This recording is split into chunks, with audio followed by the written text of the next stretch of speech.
Hello বন্ধুরা, দেখো চলে আসলাম। তোমাদের বললাম না গিয়ে আমি তোমাদের বলবো কোথায় এসছি।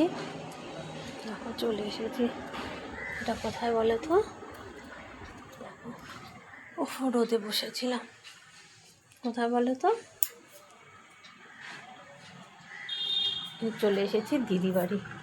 তার কারণ দিদি বাড়ি প্রত্যেক বছর মনসা পুজো হয়।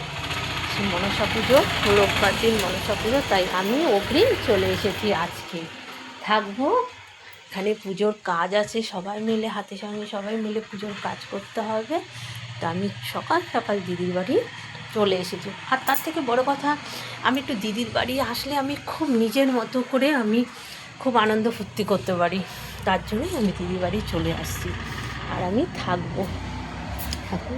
দেখো কত পুজোর বাসন, এগুলো সবাই মিলে আমরা মাজবো।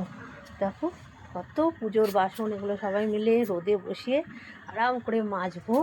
তারপর সবাই আসবে, খুব মজা হবে। এখানে আসলে আমি খুব সত্যি কথা হ্যাপি। আমি এখানে আসলে আমি খুব হ্যাপি থাকি, আমার ভালো লাগে। যাই হোক, চলো বন্ধুরা, বাই। পরে আবার কথা হবে, কাজগুলো সেরে নিই। আমি এখন কটা দিন আছি, খুব হ্যাপি। বাই।